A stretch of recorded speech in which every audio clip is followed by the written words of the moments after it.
Welcome back to Vintage Survival. We are just leaving the store in the next game day with one of our new purchases. When we get back to the farm plot, as we're going to call it, home, whatever we want to call it. Pardon me. I will show you the rest of our new purchases. This one I do have to drive it back manually because if I put it on auto drive, because it is a left side piece of equipment, it will go into oncoming traffic. Not a big deal. Down there on the minimap, you can just see a worker on auto drive heading back. We might catch them up. They are going pretty slow.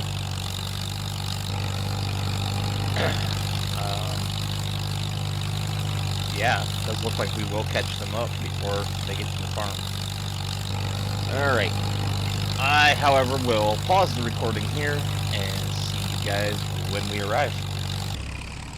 Well, we've caught up with our worker, and you can see two of the things that we've purchased.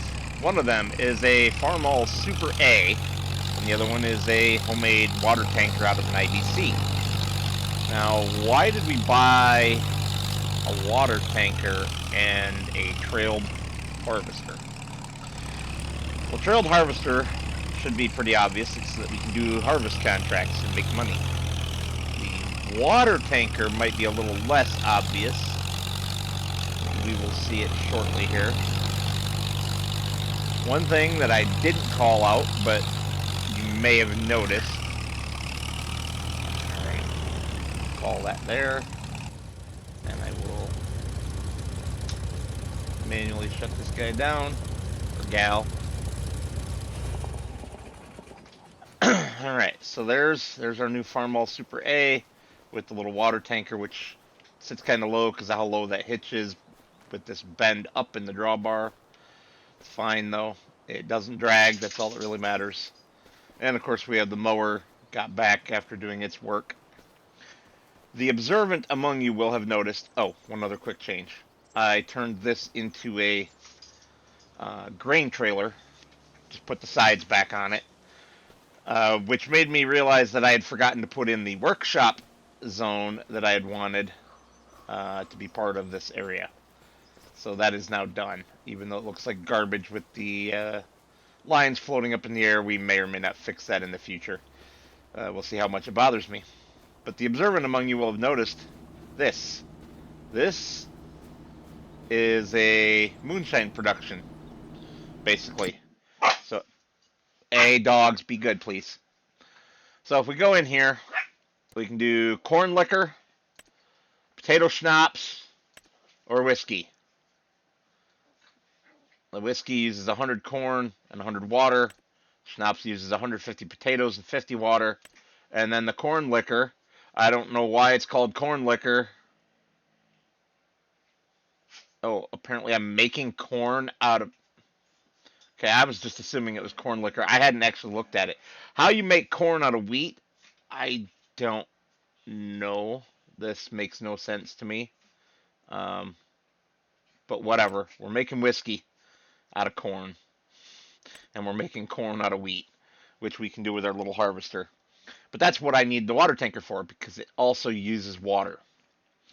And to that end, we're also going to put in... No. Here... Free water tower. It costs us 0, and the water coming out of it is free. So... Why do I not see anything? Huh.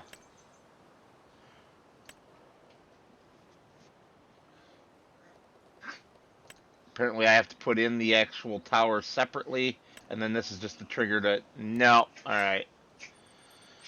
So I'll figure this out, how we want to do this, but... yeah, for the moment, anyway. We are very low on monies, and we need to run ourselves a harvest. Now, how do I plan on doing that? Well, I'm going to try to hook the harvester to the Super A here and see if it works. It's 1 less horsepower than the harvester says it needs. So we will just scoot right over here.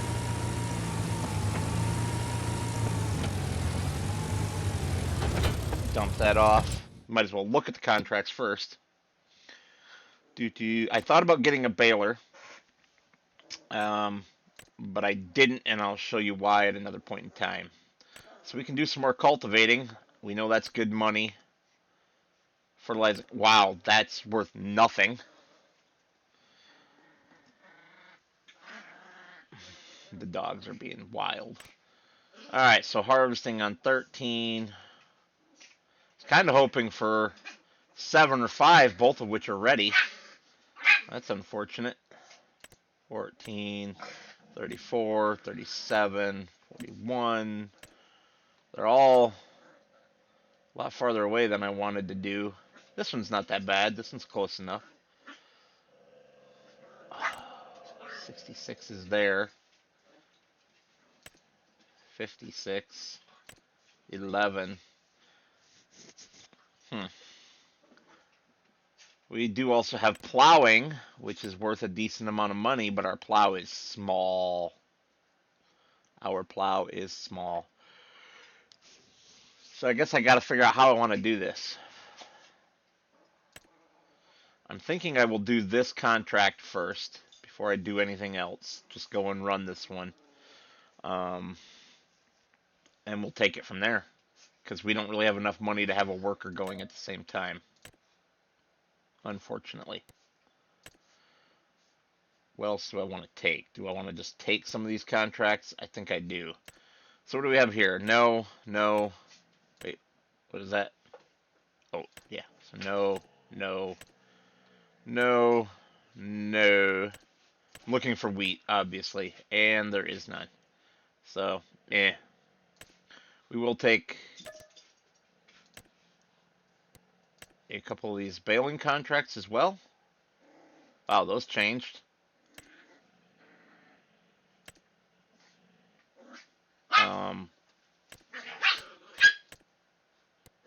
That's because that's the baling. I want mowing. Sorry. We'll take 66.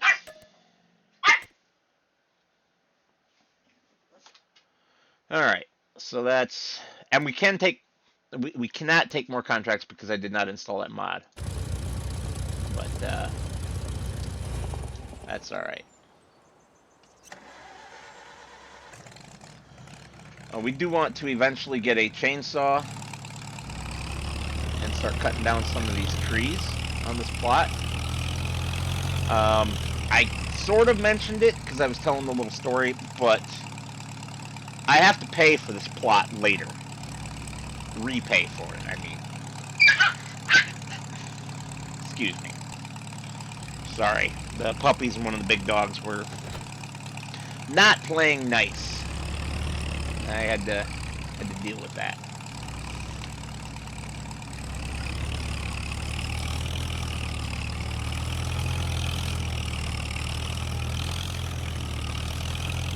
Oh, tree.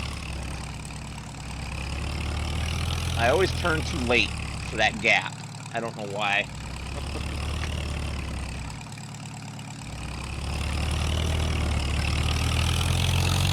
Back on into the shed here.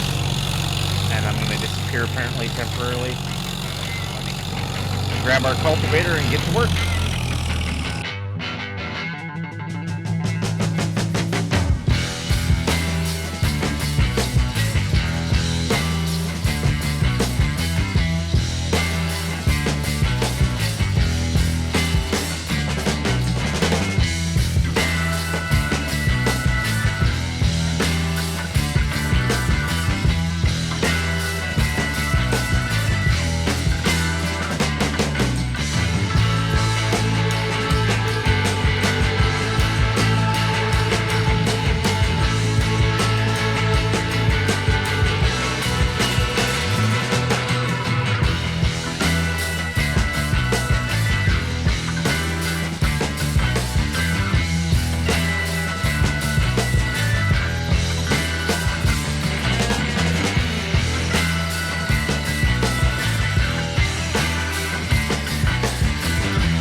Alrighty, we got that one completed. So, what do we have now for harvesting? We cycle through these again. We could do oats right there on 14. We could do sorghum on 41. And sorghum again on 44. Canola down on 52. I kind of like the canola idea for the first one. And that's it. So we will accept that canola one.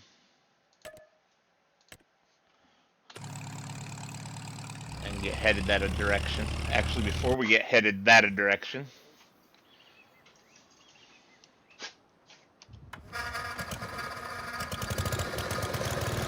now here's the downside. We don't have any field waypoints yet, other than the ones that I set up during yesterday's episode, which was, I think, just 2 of them. Although one of them covers 2 fields. So we do have to drive these manually.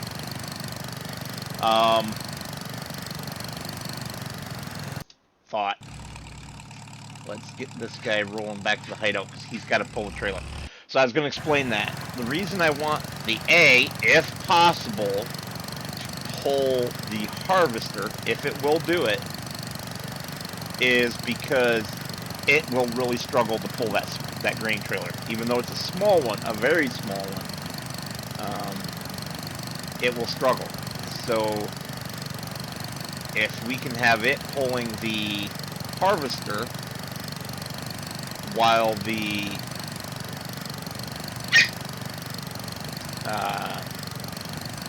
WD-45, the Alice Chalmers, does the actual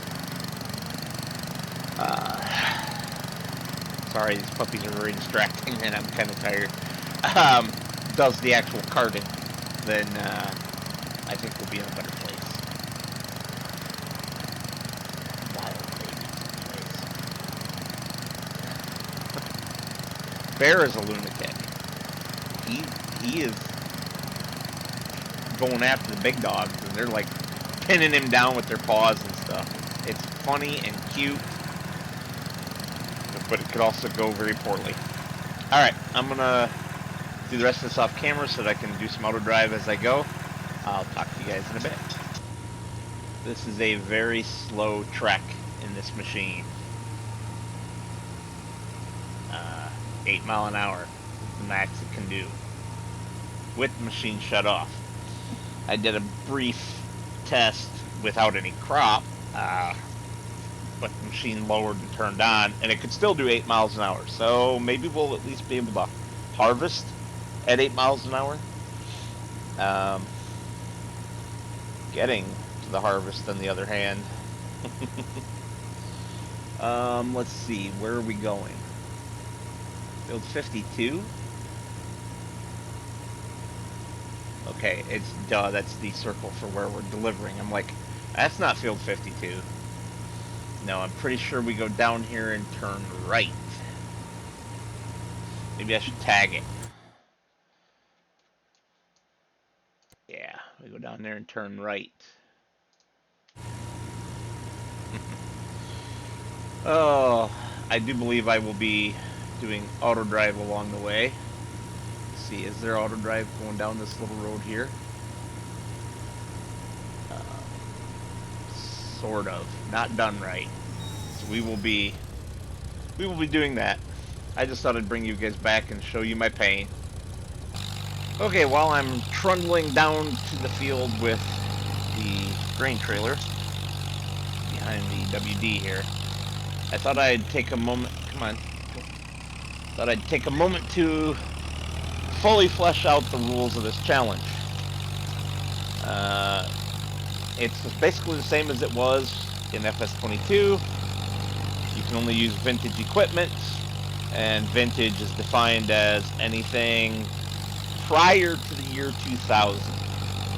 So that does include